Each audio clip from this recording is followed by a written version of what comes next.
আজকের গল্পের নাম মেডেল। বিভূতিভূষণ বন্দ্যোপাধ্যায়ের গল্প মেডেল। কয়েক বছর পূর্বে এ ঘটনা ঘটেছে, তাই এখন মাঝে মাঝে আমার মনে হয় ব্যাপারটা আগাগোড়া মিথ্যে। আমারই কোনো প্রকার শারীরিক অসুস্থতার দরুন হয়তো চোখে ভুল দেখে থাকবো বা ওই রকম কিছু, কিন্তু আমার মন বলে তা নয়। ঘটনাটা মিথ্যে ও অবাস্তব বলে উড়িয়ে দেওয়ার কোনো কারণ ঘটেনি। আমার তখনকারের অভিজ্ঞতাই সত্যি, এখন যা ভাবছি তাই মিথ্যে। ঘটনাটি খুলে বলা দরকার। প্রসঙ্গক্রমে গোড়াতেই একথা বলে রাখি যে গত 10 বছরের মধ্যে আমার শরীরে কোনো রোগবালাই নেই। আমার মন বা মস্তিষ্ক সম্পূর্ণ সুস্থ আছে এবং যে সময়ের কথা বলছি এখন থেকে বছর 4 আগে তখনও সম্পূর্ণ সুস্থ ছিল। আমার স্কুল মাস্টারের জীবনে অত্যাশ্চর্য বা অবিশ্বাস্য ধরনের কোনো কিছু দেখিনি। অন্য 5 জন স্কুল মাস্টারের মতোই অত্যন্ত সাধারণ ও একঘেয়ে রুটিন বাঁধা কর্তব্যের মধ্য দিয়েই দিন কাটিয়ে চলেছি আজ বহু বছর। সে বছর বর্ষাকালে গরমের ছুটির কিছু পরে একদিন ক্লাসে পড়াচ্ছি।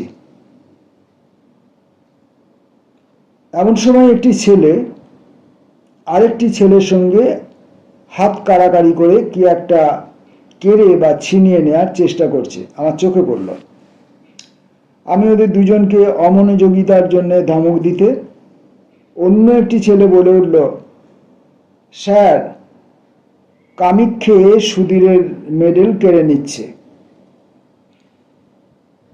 কার মেডেল? কিসের মেডেল? সুধীর নামে ছেলেটি দাঁড়িয়ে উঠে বললে, আমার মেডেল স্যার। অন্য ছেলেটির দিকে চেয়ে বললাম, ওর মেডেল তুমি নিচ্ছিলে? কামিক্ষে? কামিক্ষে ওরফে কামাক্ষাচরণ মৌলিক নামে ছেলেটি বলল, নিচ্ছিলুম না স্যার, দেখতে চাইছিলাম, তাও দেবে না। ওর মেডেল যদি ও না দেয় তোমার কেড়ে নেবার কি অধিকার আছে? বসো, ওরকম আর করবে না। কথা শেষ করে সুধীরের দিকে চেয়ে ক্লাসের ছেলেদের পরস্পরের মধ্যে ভ্রাতৃভাব ও সখ্য থাকার ঔচিত্য সম্বন্ধে নাতিদীর্ঘ একটি বক্তৃতা দেবার পর ঈষৎ কৌতূহলের সঙ্গে জিজ্ঞাসা করলাম, কই, কি মেডেল দেখি? কোথায় পেলে মেডেল? ভেবেছিলাম আজকাল কলকাতায় পাড়ায় পাড়ায় যেসব ব্যাডমিন্টন খেলা, সাঁতারের বা দৌড়ের প্রতিযোগিতা প্রভৃতি অনুষ্ঠিত হয়ে থাকে তারই কোনো কিছুতে সুধীর হয়তো মেডেল পেয়ে থাকবে, এবং সম্পূর্ণ স্বাভাবিক যে সেটা ক্লাসে এনে 5 জনকে গর্বভরে দেখাতে চাইবে। এমনকি এই ছুতো অবলম্বন করে ক্লাস শুদ্ধ হেডমাস্টারের কাছে দলবদ্ধ হয়ে গিয়ে একবেলার জন্য ছুটিও চাইতে পারে। সুতরাং মেডেলটা যখন আমার হাতে এসে পৌঁছল তখন সেটাকে তাচ্ছিল্যের সঙ্গেই হাত পেতে নিলুম, কিন্তু মেডেলটার দিকে একবার চেয়ে দেখেই চেয়ারে সোজা হয়ে বসলাম। এ তো পাড়ার ব্যাডমিন্টন ক্লাবের বাজে মেডেল নয়। মেডেলটা পুরনো, বড় ও ভারী, চমৎকার গড়ন। কি জিনিস দেখি? মেডেলের গায়ে লেখা রয়েছে, আধ অন্ধকার ক্লাসরুমে ভালো পড়তে পারলুম না, ওপিট উল্টে দেখি মহারানী ভিক্টোরিয়ার অল্প বয়সের মূর্তি খোদাই করা। পকেটে চশমা নেই, মনে হলো আপিস ঘরের টেবিলে ফেলে এসেছি। ইতিমধ্যে অনেকগুলি ছেলে ভিড় করেছে আমার চেয়ারের চারিপাশে মেডেল দেখবার জন্য। তাদের ধমক দিয়ে বললুম, যাও বসো, সব ভিড় করো না এখানে। একটা ছেলেকে বললুম, কি লেখা আছে মেডেলের গায়ে, পড়ো তো। ক্লাস 4 ছেলে অতি কষ্টে ধীরে ধীরে পড়লে, ক্রাইমিয়া, সিভাস্টোপল, ভিক্টোরিয়া, রেজিনা। ওপিটে sergeant S B. Perkins, 6th dragoon guards, 1854 সাল। দস্তুর মতো অবাক হয়ে গেলুম। ক্রাইমিয়ার যুদ্ধের সময় সেভাস্টোপোলের রণক্ষেত্রে কোনো সাহসের কাজ করার জন্য এই মেডেল দেওয়া হয়েছিল ইংল্যান্ডের সামরিক দপ্তর থেকে ড্রাগন গার্ড সৈন্যদলের সার্জেন্ট পার্কিন্সকে। এ তো সাধারণ জিনিস মোটেই নয়। Crimea, Sevastopol, charge of the light brigade. কিন্তু কলকাতায় নীলমণি দাসের লেনের সুধীর সাহার কাছে সে মেডেল কোথা থেকে আসে? এদিকে এসো, এ মেডেল কোথায় পেয়েছ? ওটা আমার স্যার। তোমার তো বুঝলুম, পেলে কোথায়? আমার দাদু দিয়েছেন স্যার। তোমার দাদু কোথায় পেয়েছিলেন জানো? হ্যাঁ স্যার জানি। আমার দাদুর বাবার কাছে এক সাহেব জমা রেখে গিয়েছিল। কিভাবে? আমাদের মদের দোকান ছিল কিনা স্যার, মদ খেয়ে টাকা কম পড়লে ওটা বাধা রেখে গিয়েছিল, আর নিয়ে যায়নি, দাদুর মুখে শুনেছি। হিসেব করে দেখলাম 86 বছর উত্তীর্ণ হয়ে গিয়েছে সেই বছরটি থেকে। সে বছরে সার্জেন্ট পার্কিন্স, সে যেই হোক, এ মেডেল পায়। তখন তার বয়স যদি 20 বছরও থেকে থাকে, এখন তার বয়স হওয়া উচিত 106। সুতরাং সে মরে ভূত হয়ে গেছে কোন কালে। সেদিন ছিল শনিবার, সকাল সকাল স্কুল ছুটি হবে এবং অনেক দিন পরে সেদিন দেশে যাব পূর্বেই ঠিক করে রেখেছিলাম। আমার এক গ্রাম সম্পর্কে জ্যাঠামশাই ইতিহাস নিয়ে নাড়াচাড়া করেন, বেশ পড়াশোনা আছে, গ্রামেই থাকেন। ভাবলুম তাকে মেডেলটা দেখালে খুশি হবেন খুব। সুধীরের কাছ থেকে মেডেলটি চেয়ে নিলাম। সোমবার ফেরত দেবো বললাম। স্কুলের ছুটির পরে বাসা থেকে সুটকেস নিয়ে শিয়ালদা স্টেশনে এসে 2:30-এর গাড়ি ধরলাম। দেশের স্টেশনে যখন নামলাম তখন বেলা 5:30। 2 মাইল রাস্তা হেঁটে বাড়ি পৌঁছতে প্রায় সন্ধ্যা হয়ে গেল। সন্ধ্যার আগেই হয়তো পৌঁছতে পারা যেত, কিন্তু আমি খুব জোরে হাঁটি কিনা। সন্ধ্যার আগেই হয়তো পৌঁছতে পারা যেত, কিন্তু আমি খুব জোরে হাঁটিনি। এটা ভাদ্র মাসের শেষ, অথচ বৃষ্টি তত বেশি না হওয়ায় পথঘাট বেশ শুকনো খটখটে। পথের ধারে বর্ষা শ্যামল গাছপালা চোখে বড় ভালো লাগছিল অনেকদিন কলকাতা বাসের পরে। তাই জোরে পা না চালিয়ে আস্তে আস্তে হেঁটে আসছিলাম। এখানে প্রথমেই বলি, আমার বাড়িতে কেউ থাকে না। পাশের বাড়ির এক বৃদ্ধা আমি গেলে রান্না করে দিয়ে আসতেন বরাবর। আমার এক বাল্যবন্ধু বৃন্দাবন অনেক বছর ধরে বিদেশে থাকে। পিসিমার মুখে শুনলুম আজ দিন 15 হলো বৃন্দাবন বাড়ি এসেছে। শুনে বড় আনন্দ হলো। সন্ধ্যার পরে ওর সঙ্গে দেখা করব বলে ঠিক করে চা খেয়ে নদীর ধারে বেড়াতে যাব বলে বার হলাম। যাওয়ার সময় সুটকেসটা খুলে মেডেলটা পকেটে নিলাম, বৃন্দাবনকেও দেখাবো। নদীর ধারে গিয়ে দেখি বর্ষার দরুন নদীর জল ভয়ানক বেড়েছে। নদীর জল কুল ছাপিয়ে দুধারের মাঠে পড়েছে। অনেকক্ষণ বসে রইলাম। সন্ধ্যার অন্ধকার নামলো একটু। বাদুড়ের দল বাসায় ফিরছে, কেউ কোনো দিকে নেই। এক জায়গায় বর্ষার তোড়ে নদীর পাড় ভেঙে গিয়েছে, অনেকটা উঁচু পাড়, নিচে খরস্রোতা নদী। জায়গাটা দিয়ে যেতে যেতে একবার কীরকম ভেঙেছে দেখবার ইচ্ছে হলো। পাড়ের ধারে দাঁড়িয়ে নিচে জলের আবর্ত দেখছি। পাড়টা সেখানে অনেকখানি উঁচু, জল অনেক নিচে। হঠাৎ আমার মনে একটা অদ্ভুত ইচ্ছে জেগে উঠল, আমি লাফ দিয়ে পাড় থেকে জলে পড়ব। দাঁড়িয়ে থাকতে থাকতে ইচ্ছেটা যেন ক্রমে বেড়ে উঠল। লাফাই, দিলাম। অথচ বর্ষার খরস্রোতা নদী, কুটো ফেললে দুখানা হয়ে যায়। আমি সাঁতার জানি না, গভীর জল পাড়ের নিচেই। কিছুটা ইচ্ছেতেই যেন সামলাতে পারছি না। এমনকি আমার মনে হলো আর কিছুক্ষণ থাকলে আমাকে লাফ দিতেই হবে, নইলে আমার জীবনের সব সুখ চলে যাবে। তাড়াতাড়ি নদীর পাড় থেকে একরকম জোর করেই চলে এলাম। কারণ যেন মনে হচ্ছিল এরপর আর আমার যাওয়ার ক্ষমতা থাকবে না। পা দুটো যেন ক্রমশ শীষের মতো ভারী হয়ে উঠছে। এরপর ওই বিপজ্জনক নদীর পাড় থেকে পা দুটো নাড়াবার ক্ষমতা চলে যাবে আমার। নদীর ধার থেকে বৃন্দাবনদের বাড়ি আসবার পথে ওসব ইচ্ছা আর কিছু নেই। আমি নিজের মনোভাবে নিজেই আশ্চর্য হয়ে গেলাম।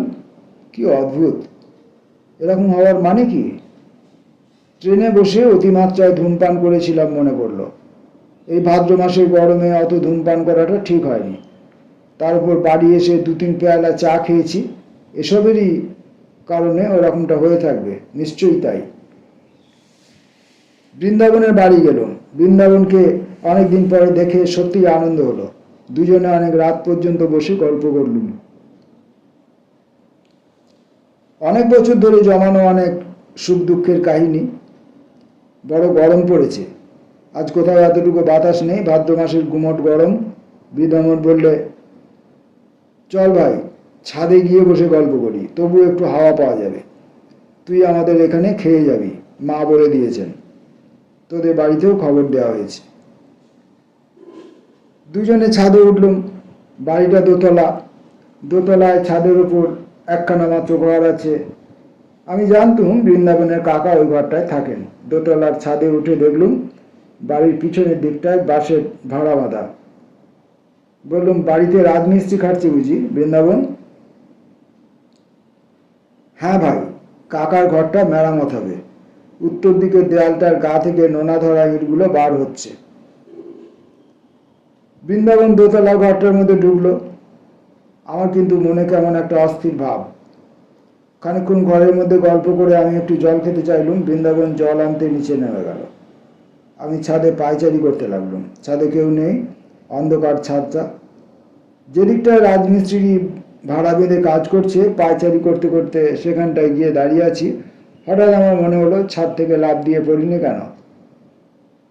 বেশ হবে, লাফ দেব। প্রায় দুর্দমনীয় ইচ্ছে হলো লাফ দেবার। লাফ দেওয়াই ভালো, লাফ দিতেই হবে, দিই লাফ। এমন সময় বৃন্দাবনের ছাদের উপর এসে বলল, আয় ঘরের মধ্যে, মা চা পাঠিয়ে দিচ্ছেন। ওখানে দাঁড়িয়ে কেন? আরো প্রায় আধ ঘন্টা কথা বলার পর নিচ থেকে চা ও খাবার এসে পৌঁছলো। আমরা দুই বন্ধুতে অনেক রাত পর্যন্ত গল্প গুজব করলুম। তারপর বৃন্দাবন খাবার জোগাড় করতে নিচে চলে গেল। ঘরের মধ্যে বড় গরম। আমি বাইরের ছাদে খোলা হাওয়ায় আবার বেড়াতে লাগলুম। রাজমিস্ত্রিদের ভাড়ার কাছে এসে দাঁড়িয়ে আমার মনে হলো, দি এবার লাফ। কেউ নেই ছাদে, কেউ বাধা দিতে আসবে না, উপযুক্ত অবসর। সঙ্গে সঙ্গে আমার মনের গভীরের তলায় কে যেন বলছে, লাফ দিও না মূর্খ, লাফ দিও না, পড়ে চূর্ণ হয়ে যাবে। আমার মাথার মধ্যে কেমন একটা ঝিমঝিম করছে। কতক্ষণ পর জানি না, এবং কিসের থেকে কি হলো তাও জানি না। হঠাৎ বৃন্দাবনের চিৎকারে আমার চমক ভাঙলো। দেখি বৃন্দাবন আমাকে হাত ধরে টেনে তুলছে। এ কি সর্বনাশ! তুই লাফ দিয়ে পড়লি দেখলুম যেন। ভাগ্যিস বাঁশে পা বেঁধে গিয়েছিল, তাই রক্ষে। কি হলো তোর? আমার মাথা যেন কেমন ঘুরছিল, গা ঝিনঝিন করছিল। বৃন্দাবনকে বললাম, আমি ভাই কিছুই জানি না তো। বৃন্দাবন ঘরের মধ্যে নিয়ে গিয়ে আমার শুইয়ে দিল। সকলে বললে, ট্রেনে আসার দরুন আর গরমে শরীর কিরকম খারাপ হয়ে মাথা ঘুরে পড়ে গিয়েছিলাম। আমি জানি মাথা ঘুরে পড়ে যাইনি, লাফ আমি ইচ্ছে করেই দিয়েছিলাম। তবে ঠিক যে সময়টাতে আমি লাফ দিয়েছি সে সময়ের কথাটা আমি অনেক চেষ্টা করে কিছুতেই মনে করতে পারলাম না। বিছানায় শুয়ে বেশ সুস্থ বোধ করলুম।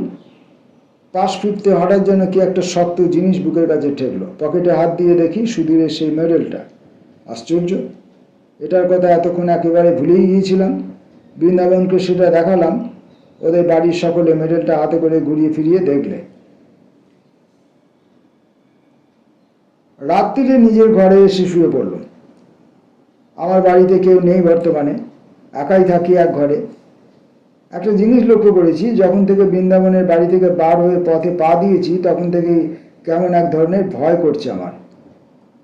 বাড়িতে যখন ঢুকলাম তখন ভয়টা যেন বাড়ল। একা ঘরে কতবার এর আগে শুয়েছি, এমন ভয় হয়নি কোনোদিন। না, শরীরটা সত্যিই খারাপ।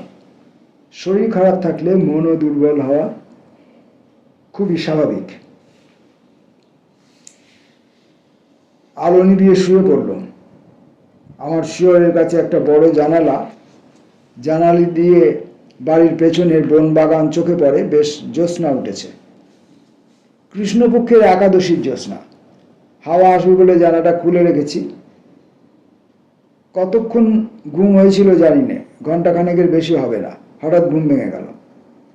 মনে হতে লাগলো আমার শিয়রের দিকের জানালায় কে দাঁড়িয়ে, যেন মাথা তুলে সেই দিকে চেয়ে দেখলেই তাকে দেখা যাবে। কথাটা মনে হওয়ার সঙ্গে সঙ্গে ভীষণ ভয় হলো, অথচ কিসের ভয় জানি না। এমন ভয় যে কিছুতেই শিয়রের জানালার দিকে তাকাতে পারলাম না। চোখে না দেখলেও আমার বেশ মনে হলো জানলার গড়াদিতে দুটো হাত রেখে কে দাঁড়িয়ে আছে, জ্বলন্ত চোখে সে আমার দিকে চেয়ে রয়েছে। আমি ওই দিকে চাইলেই দেখতে পাবো। প্রাণপণে চোখ বুঝে শুয়ে রইলুম, কিছুতেই চাইব না।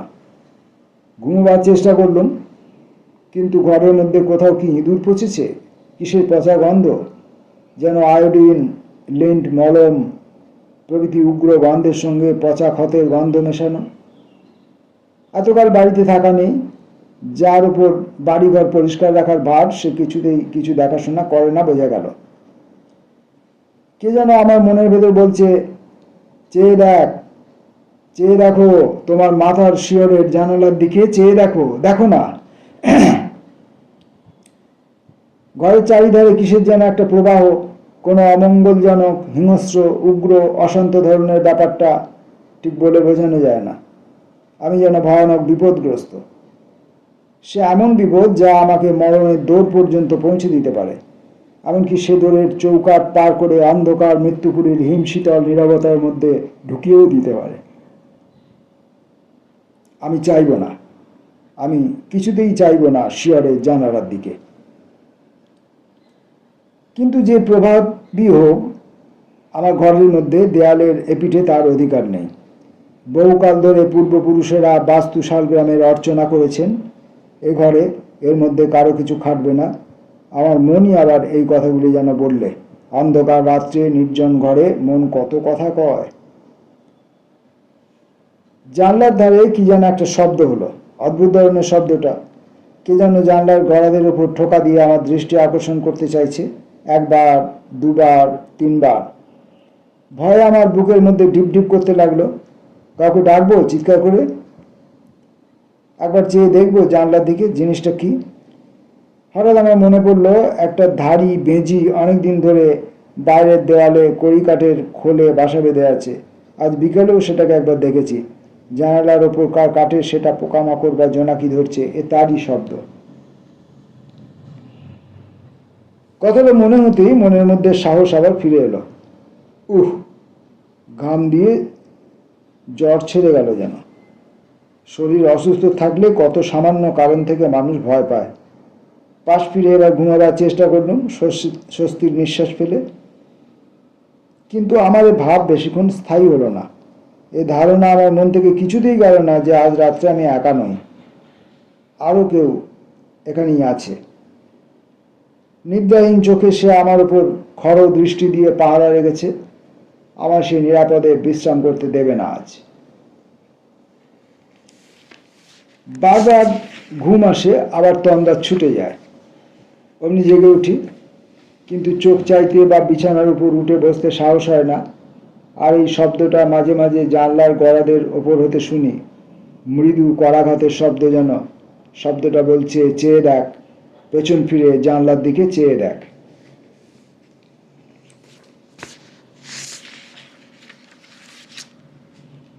ঘামে দেখি বিছানা ভিজে গিয়েছে, ভাদ্রের গুমোট গরম কিনা। এই অবস্থায় ভোর হলো। দিনের আলো ফুটলে লোকজনের শব্দ কানে যেতে রাত্রের ভয়টা যেন মনের মধ্যে কোথায় মিলিয়ে গেল। নিশ্চিন্ত মনে বেলা 9টা পর্যন্ত পরে ঘুম দিলুম। তারপরে উঠে চা খেয়ে পাড়ায় বেড়াতে বার হওয়া গেল। এমন সময় একটা ঘটনা ঘটল, তখন আমি তার বিশেষ কোনো মূল্য দিইনি। কিন্তু পরে সব কথা মনে মনে আলোচনা করে দেখে সেটা ভারী আশ্চর্য বলেই মনে হয়েছিল। ওপাড়ার পথে আমার সেই জ্যাঠামশাইয়ের সঙ্গে দেখা। তাকে দেখাবার জন্য আমি মেডেলটা কাল রাত্রে সঙ্গে করে নিয়ে বেরিয়েছিলাম, কিন্তু বৃন্দাবনদের বাড়িতে নিমন্ত্রণের জন্য তার সঙ্গে দেখা করতে পারিনি। আমায় দেখে তিনি বললেন, এই যে সুরেন, ভালো আছো? কাল তুমি এসেছো দেখলুম। তখন অনেক রাত, তাই আর ডাকলুম না। বোধহয় বৃন্দাবনের বাড়ি থেকে ফিরছিলে। আমি তখন ছাদে পায়চারি করছি। যে গরম গিয়েছে বাবা কাল রাত্রিরে, তোমার সঙ্গে লোক রয়েছে দেখে আর ডাকলুম না। ও লোকটি কে? খুব লম্বা বটে, যেন শিখ বা পাঞ্জাবির মতো লম্বা। তোমার বন্ধু বুঝি? বাঙালির মধ্যে এমন চেহারা! বেশ বেশ। আমি অবাক হয়ে জ্যাঠামশাইয়ের মুখের দিকে চেয়ে বললুম, আমার সঙ্গে লম্বা লোক কাল রাত্রিরে? সে কি জ্যাঠামশাই? জ্যাঠামশাই আমার চেয়েও অবাক হয়ে বললেন, তোমার সঙ্গে লোক ছিল না বলছো? একা যাচ্ছিলে? আমার চোখের দৃষ্টি কি একেবারে এত খারাপ হয়ে যাবে বাবা? আমি হেসে বললাম, তাই হবে জ্যাঠামশাই। চোখে কি রকম ঝাপসা দেখে থাকবেন? বয়স হয়েছে তো। আমার সঙ্গে কেউ ছিল না। তাছাড়া আপনাদের বাড়ির সামনের আম গাছটার ছায়া কিরকম আলো আঁধার দেখেছেন তো চোখে, এমন ভুল হয়। জ্যাঠামশাই যেন রীতিমতো হতভম্ব হয়ে গেলেন। বললেন, কি আশ্চর্য কাণ্ড! এতটা ভুল হবে চোখে? আম গাছের দিকে যখন তুমি টর্চ জ্বাললে তখন দেখলাম তুমি আর তোমার পেছনে একজন লম্বা মতো লোক। তারপর তুমি টর্চ নিভিয়ে আম গাছের ছায়ার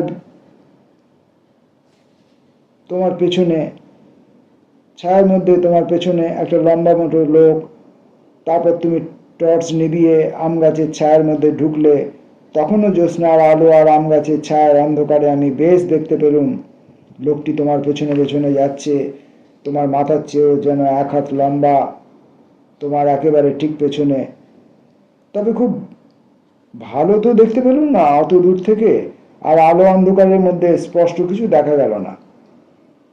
এখন কি একবার এ পর্যন্ত মনে হলো, এমনকি একবার এ পর্যন্তও মনে হলো তোমায় ডেকে জিজ্ঞাসা করি তোমার বন্ধুটি কে? একেবারে এত ভুল হবে চোখের?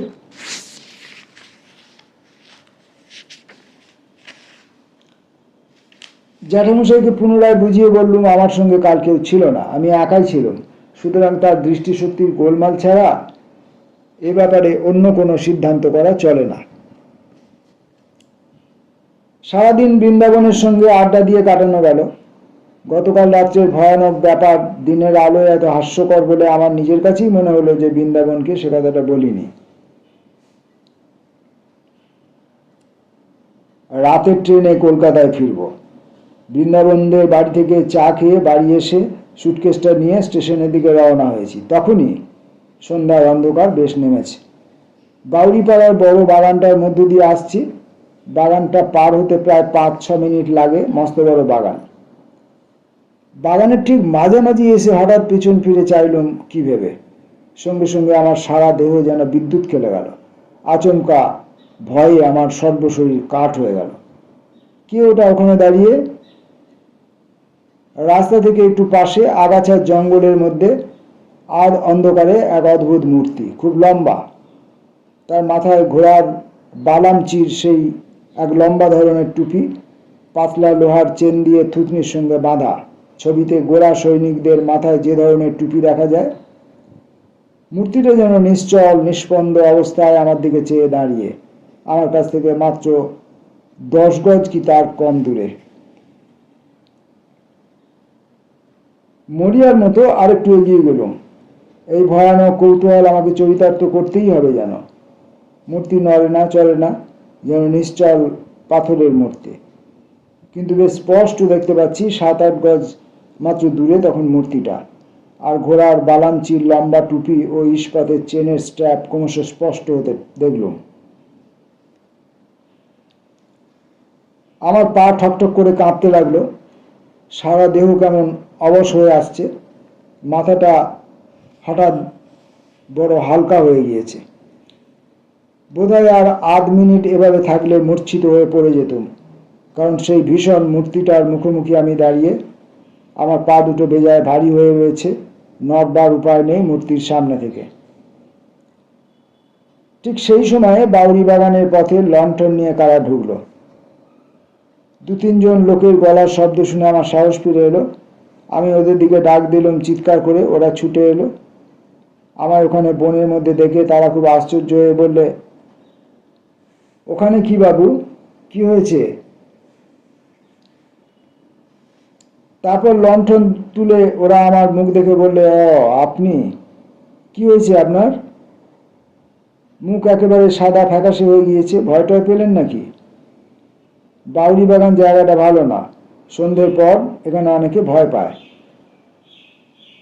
ওদের লণ্ঠনটা যখন উঁচু করে তুলে ধরলে আমার মুখে, সেই আলোয় দেখলুম সামনের মূর্তিটা তখনও সেইখানে ঠিক সেই রকম দাঁড়িয়ে।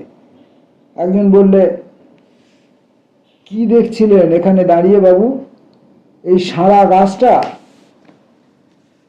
আরেকজন বললে, গাছটার ডালপালা কেটে মাথায় ঝোপের মতো করে রেখেছে, যেন মানুষ বলে অন্ধকারে ভুল হয় বটে। চলে আসুন বাবু। আমিও দেখলুম সারা গাছই বটে। মাথার দিকে পাতাগুলো ছেঁটে গাছটাকে দেখতে হয়েছে ঠিক হর্স গার্ডসদের ঘোড়ার বালাম চিপটুপি। লোকের চোখে কি ভুলই না হয়। কাল আমি আবার জ্যাঠামশাইকে চশমা নিতে বলেছিলুম, ভেবে লজ্জা হলো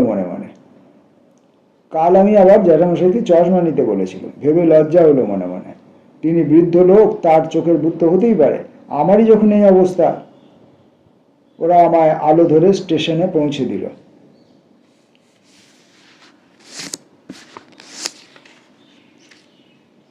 পরের দিন স্কুলে সুধীরের মেডেলটা ফেরত দিলুম।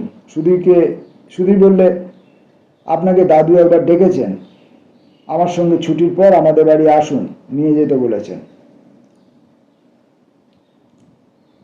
সুধীরের দাদু বললেন, যাক, আমার বড় ভয় হয়েছিল মাস্টারবাবু। সুধীরের কাছ থেকে মেডেলটা নিয়ে গিয়েছেন দেশে, শুনলুম কি না? আপনার দেশের ঠিকানা জানতুম না, তাহলে একবার তার করে দিতুম। ও মেডেলটা আমার বাবাকে একজন গোরা সৈন্য দিয়ে যায়, আমি তখন জন্মাইনি। বাঁধা দিয়েছিল, আর উদ্ধার করতে পারেনি। বেজায় মাতাল আর গোয়ার লোক ছিল। ও মেডেলের বিপদ হচ্ছে, আমাদের বংশের লোক ছাড়া অন্য কেউ নিলে তার বড় বিপদ ঘটে। আমার এক ভগ্নিপতি একবার কিছুতেই শুনলে না। অনেক কাল আগের কথা, বাড়ি নিয়ে গেল মেডেল দেখতে।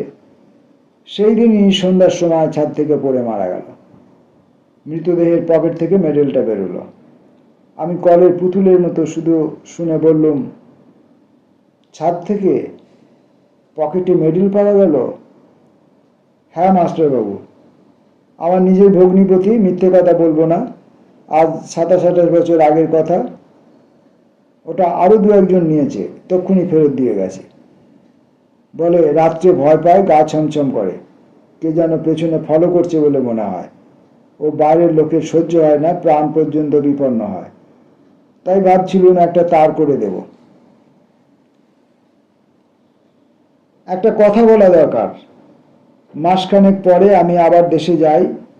বাউরি বাগানে ঢুকে যেখানে সে রাত্রে ভয় পেয়েছিলুম, সেদিকে চেয়ে সে সারা গাছটা কোথাও আর চোখে পড়ল না।